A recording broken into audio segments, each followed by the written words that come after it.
Μαλάκα.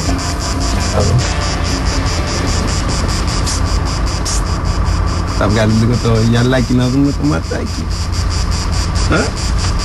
Έλα ρε μωρό μου, μίλα μας, γιατί μας αγαπάς. Άσε ρε τις κοπέλες ρε. Ψαρακά, δουλειά σου. Ωραίο το εργαλείο. Θα πας μια βόλτα με το κάμπριο. Πολύ γουστάρω μωράκια από οδηγάνε. Δεν μιλάτε τώρα. Ναι.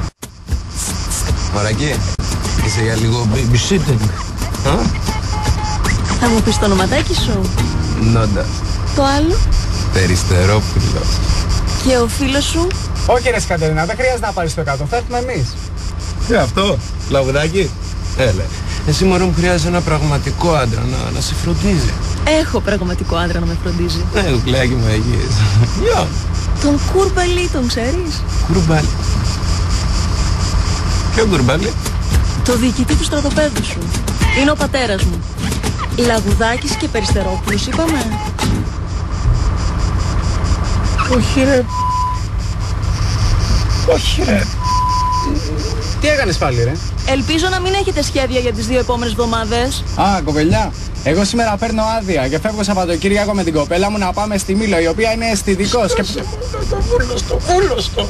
Χλωμό το βλέπω.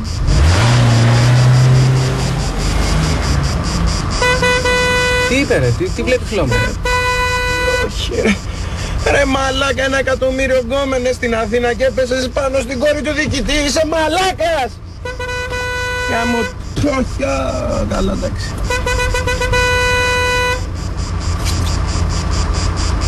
Αυτή είναι η κόρη του διοικητή. Αυτή.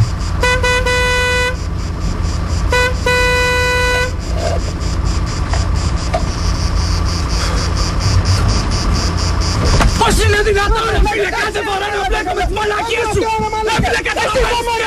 Ρε φίλε καταλαβαίνεις τι έγινε τώρα ρε μαλάκα? Τόση φασαρία έχεις να πάω στη Μήλο. Ποιος έξω ρε? Ούτε στην έξω θα πάω. Ούτε στη Μήλο θα πάω. Πώς μπλέκω κάθε φορά με σένα έτσι?